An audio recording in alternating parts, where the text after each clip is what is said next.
Good morning students. In previous lecture हमने discuss किया था अबाउट कंज्यूमर कोड ओके या और कंज्यूमर मूवमेंट और consumer in the market places में उसके साथ कैसा व्यवहार किया जा रहा था अंटिल द कंज्यूमर जो प्रोटेक्शन एक्ट है कोबरा जब उसको इनैक्ट किया गया। उससे पहले कंज्यूमर के साथ बहुत सारी फ्रॉडरी होती थी, specially in the grocery stores shopkeeper द्वारा बहुत सारे जैसे एडल्ट्रेशन एंड फूड ग्रेन्स यानी कि खाने में या जो ग्रेन्स हैं उनमें मिलावट करना। सो ऐसे एडल्ट्रेशन होने की वजह से कंज्यूमर मूवमेंट्स हुए। कंज्यूमर मूवमेंट्स में बेसिकली नॉन गवर्नमेंट ऑर्गेनाइजेशन जो होती है, एनजीओज होती है, उनके थ्रू रन किया गया था और गवर्नमेंट को फोर्स किया गया था कि एक ऐसा एक्ट इनेबल करे जो कि कंज्यूमर के जो राइट्स हैं उनको प्रोटेक्ट करे और कंज्यूमर जो है एक्सप्लॉइट होने से बचे। सो आज हम पढ़ेंगे about consumer rights. Okay, consumer rights में सबसे पहले जैसे जो पेज है और पेज नंबर 79 जैसे आपका टॉपिक स्टार्ट हो रहा है तो यहाँ पर एक केस स्टडी दे रखी है अबाउट रेजिस सफरिंग। ओके, आइए पढ़ते हैं। Reggie Matthew, a healthy boy studying in class 9th, was admitted in a private clinic in Kerala for removal of tonsils. अब रेजी मैथ्यू नाम का एक लड़का था जो क्लास 9th स्टूडेंट था, हेल्दी स्टूडेंट था। उसको एक प्राइवेट क्लिनिक में एडमिट किया गया क्योंकि उसको टॉन्सिल्स की बीमारी थी, जो कि स्पेशली जो गले के इधर होती हैं वहाँ पर टॉन्सिल्स होते हैं। तो उसके टॉन्सिल्स से रिलेटेड कुछ प्रॉब्लम थी तो वो एक ENT सर्जन के पास गया जो कि आइज नोज स्पेशलिस्ट होते हैं, क्योंकि eyes nose and teeth specialist होते हैं। उस सर्जन के पास गया ताकि उस टॉन्सिल्स को रिमूव किया जा सके अंडर जनरल एनेस्थीसिया। एनेस्थीसिया दिया जाता है, एक जनरल एनेस्थीसिया, जिससे कि पेशेंट जो है बेहोश हो जाता है ताकि डॉक्टर जो है अपना ऑपरेशन परफॉर्म कर सके। As a result of improper anaesthesia, जब उसको एनेस्थीसिया दिया गया तो प्रॉपर डोजेस के हिसाब से नहीं दिया गया या कुछ ध्यान रखते हुए ना दिया गया, जिसकी वजह से राजेश जो थे उसको कुछ सिम्टम्स दिखे which was of some brain abnormalities of which he was crippled for life. उससे उसके ब्रेन तक असर हुआ एंड एज अ रिजल्ट वो एक तरीके से डिसेबल पर्सन हुआ क्योंकि उसका ब्रेन अब प्रॉपर्ली फंक्शन नहीं कर रहा था।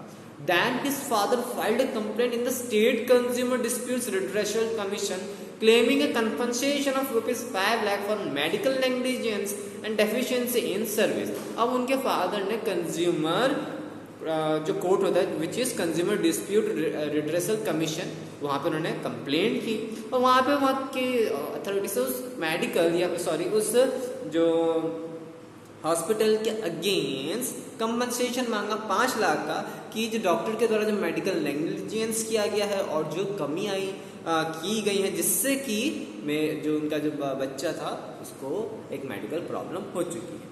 Then the state commission saying that the evidence was not sufficient dismissed it. अब स्टेट कमीशन के जब सामने जब सारा डॉक्यूमेंटेशन रखे, अपनी कंप्लेंट रखे, तो स्टेट कमीशन ने कहा दैट द फॉलोइंग कंप्लेंट में आपके पास प्रॉपर एविडेंस नहीं होने की वजह से आपकी जो प्ली है उसको डिसमिस किया जाता है। Rajesh father appealed again in the national consumer dispute redressal commission in new Delhi. जैसे स्टेट गवर्नमेंट से जो उनकी जो अपील थी उसको डिसमिस किया गया तो उन्होंने वापस से रीअपील करी, बट इस बार उन्होंने national consumer dispute redressal commission जो कि न्यू दिल्ली में सिचुएटेड है वहाँ करी।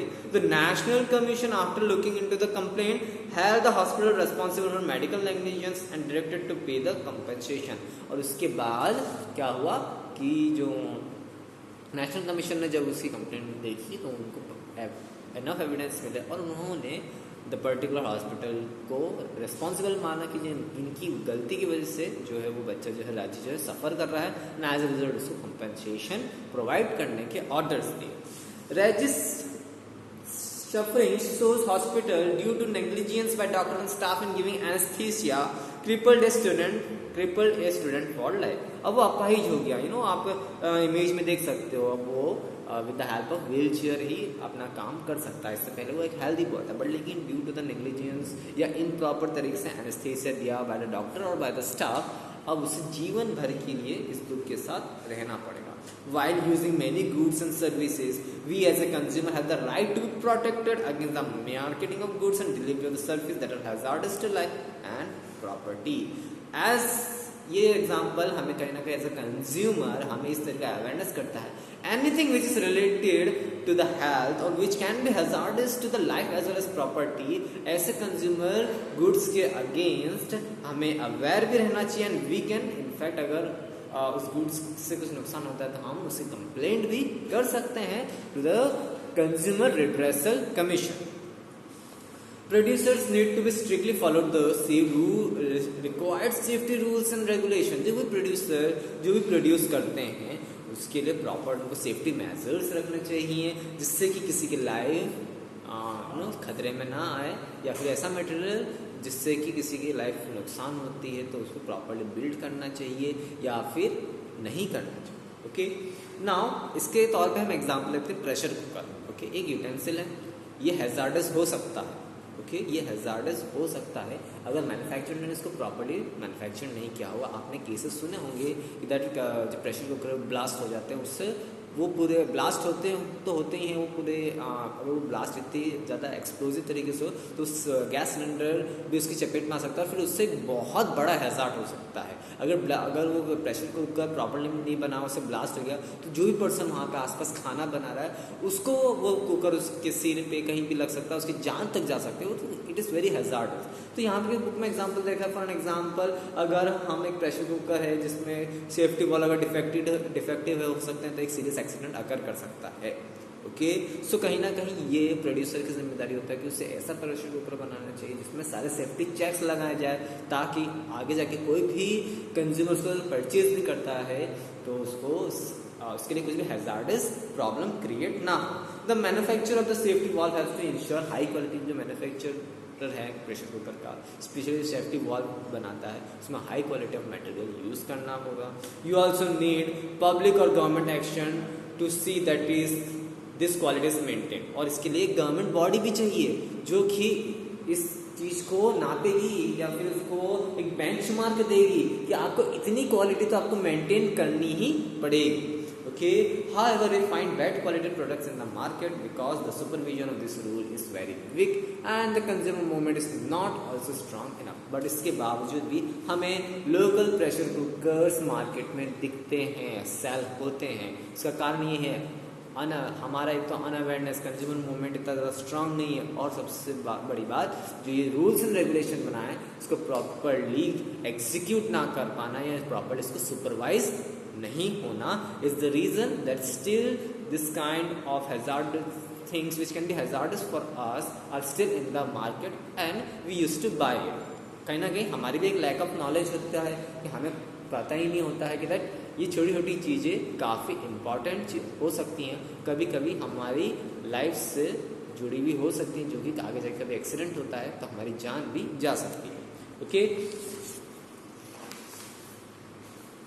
then information about goods and services. Okay, अब एज ए कंज्यूमर हमारे पास पूरा राइट होना चाहिए कि जो भी हम कमोडिटी खरीद रहे हैं उसके बारे में हमें प्रॉपर इंफॉर्मेशन होनी चाहिए. लाइक उसका मैन्युफैक्चरर कौन है, कब इस मैन्युफैक्चर किया गया था, ओके, कहाँ मैन्युफैक्चर हो रही है, किस सिटी में हो रही है, किस स्टेट में हो रही है, ओके, बैच नंबर कौन सा है. और सबसे मोस्ट इम्पॉर्टेंट थिंग, अगर हम फूड पैकेजेस से रिलेटेड कोई भी आइटम खरीद रहे हैं या फिर हम मेडिसिन खरीद रहे हैं, most important thing is the expiry date. तो ये सारे राइट्स, ओके, जो मोस्ट ऑफ जो फेक प्रोडक्ट्स होते हैं तो उसमें ये सारी चीज़ें आपको नहीं पाई जाएगी. ओके, तो ये सारी चीज़ें नहीं पाई जाती कि बैच नंबर कौन सा, मैन्युफैक्चरिंग डेट कौन सी, कब एक्सपायर होगा. स्पेशली जो फेक प्रोडक्ट्स होते हैं उनमें ये की प्रॉब्लम बहुत ज़्यादा आती है. अब जैसे फूड पैकेजिंग में FSSAI का मार्क होना ज़रूरी है, यानी कि उसने FSSAI की जो गाइडलाइंस है उसके तहत वो जो भी प्रोडक्ट सेल कर रहा है या जो भी फूड आइटम सेल कर रहा है उसके उन रूल्स एंड रेगुलेशन के तहत ही कर रहा है. तो ये सारी चीज़ें हम नहीं कंसिडर करते हैं, मोस्ट ऑफ अस हम कंसिडर करते ही नहीं. कोई से फूड पैकेज खरीदते हैं हम, अगर हमें खाना होता है तो हम उसको खरीद लेते हैं, बट लेकिन ये एक इम्पॉर्टेंट सेफ्टी मेजर्स और कहीं ना कहीं हमारे राइट्स हैं और हमें इन सब चीज़ों को देख कर ही प्रोडक्ट्स खरीदने चाहिए. When you buy any commodity, you will find certain details given on the packaging. These details are ingredients which are used, the price, the batch number, date of manufacturer, expiry date, address of the manufacturer. When we buy medicines on the packet, you find direction for proper use. Medicine हम जब खरीदते हैं तो उसमें लिखा होता है how मतलब कैसे what are the direction for proper use, उसमें गाइडलाइंस दी रखी रहती है। उसके साथ साथ उसमें साइड इफेक्ट्स से रिलेटेड इन्फॉर्मेशन दी रखी रहती है। उसके साथ साथ ये भी रहता है कि जो भी आप दवाई ले रहे हैं फिजिशियन या फिर डॉक्टर हैं उनकी सलाह पर ही लेनी चाहिए। जब आप गारमेंट्स खरीदते हैं तो उसमें एक स्टिकर लगा होता है जिसमें सारे इंस्ट्रक्शन दिए रहते हैं कि इसको आयरन करना है नहीं करना है, इसको कैसे धोना है नहीं धोना है, किस गर्म पानी से धोना है या फिर ठंडे पानी से धोना, सारी इन्फॉर्मेशन प्रोवाइडेड रहती है। Why is it that rules have been made so that the manufacturer displays the information? It is because consumer has the right to be informed. Consumer है उसके पास राइट है कि उसको सारी इन्फॉर्मेशन दी होनी चाहिए, इसीलिए मैन्युफैक्चरर इन सारी डिटेल्स को प्रिंट करवाता है, okay, about the particulars of good and services that they purchase. Consumer can then complain and ask compensation और replacement if the product proves to be defective in any manner. और इस वजह से अगर ये सारी इन्फॉर्मेशन प्रोवाइडेड है उसके बाद भी अगर आपका प्रोडक्ट डिफेक्टेड है या फिर खराब हो जाता है तो कंज्यूमर क्या होता है उस प्रोडक्ट के अगेंस्ट कंपनसेशन या फिर रिप्लेसमेंट मांग सकता है। For an example, if you buy a product and it's find it's defective well within the expiry period, we can ask for replacement. अगर एग्जाम्पल हम कोई प्रोडक्ट खरीद रहे हैं और वो डिफेक्टिव है और उसकी एक्सपायरी डेट नहीं निकली है तो हम उसको रिप्लेसमेंट के लिए मांग सकते हैं। If the expiry period was not printed, the manufacturer could blame the shopkeeper and will not accept the responsibility. और अगर इस केस अगर हमने कोई सामान खरीदा उसमें एक्सपायरी डेट लिखी हुई नहीं है तो शॉपकीपर क्या करेगा, हमें ब्लेम करेगा, नहीं आप बहुत पहले ले गए होंगे, आप अभी आ रहे हो, ओके। तो इस वजह से एक्सपायरी डेट प्रिंट होना नेसेसरी है और इसीलिए मैन्युफैक्चरर को ये बोला जाता है कि that you should have to print the expiry date. The manufacturer, if the people sell medicine that have expired, severe action can be taken against them. और अगर कोई मेडिकल वाला अगर एक्सपायरी डेट वाली मेडिसिन अगर सेल करता है तो उसके अगेंस्ट सीरियस एक्शन लिया जाता है, okay. Similarly one can protest and complain if someone sells a good at more than the printed price on the packet। अब मैक्सिमम रिटेल प्राइस क्यों प्रिंट होता है, ताकि इस प्राइस से ज्यादा प्राइस में सेल ना कर सके, आप इसके अगेंस्ट कंप्लेंट भी कर सकते हो। Thus it is indicated by MRP, maximum retail price। In fact consumer can bargain with the seller to sell at less than MRP। In fact consumer के पास इतना राइट है कि वो MRP में भी बार्गेनिंग कर सकता है, ओके। जो आपने लिखी है वो मैक्सिमम है, मतलब इससे ज्यादा आप नहीं सेल कर, इससे ज्यादा प्राइस में आप सेल नहीं कर सकते, पर इससे आप कम में आप सेल कर सकते हैं। कंज्यूमर का पूरा राइट होता है कि उस एमआरपी के अगेंस्ट बार्गेन कर सके। In recent times, the right to information has been expanded by the cover various services provided by the government. In October 2005, the government of India enacted a popular law known as RTI, which ensures citizens all information about functions of government departments. The effect of the RTI Act can be understood from the following case. In recent time, in the year 2005, government of India ने Right to Information Act enact किया, जिसके तहत अब इंसान product से related information पा सकता है। गवर्नमेंट पॉलिसी जो उन्होंने बनाई है, गवर्नमेंट कितना एक्सपेंस मतलब कितना पैसा खर्च करता है, इससे रिलेटेड भी इंफॉर्मेशन निकाल सकते हैं। कहाँ खर्च किया है, क्यों खर्च किया है, इससे रिलेटेड भी इंफॉर्मेशन निकाल सकते हैं, ओके। अबाउट फ्रॉम आरटीआई, एक कॉमन पीपल भी अगर आरटीआई दाखिल कर सकता है तो गवर्नमेंट से रिलेटेड जितनी भी स्कीम पॉलिसी है, कहाँ कितना पैसा इन्वेस्टमेंट किया है, कितना पैसा खर्च किया, सारी इन्फॉर्मेशन गवर्नमेंट से मांग सकता है, ओके। तो कहीं ना कहीं एज अ पीपल हमारे गवर्नमेंट ने इसको स्ट्रेंथन किया है कि everyone has the right to be inform. ना एक छोटा सा केस स्टडी है, पढ़ते हैं।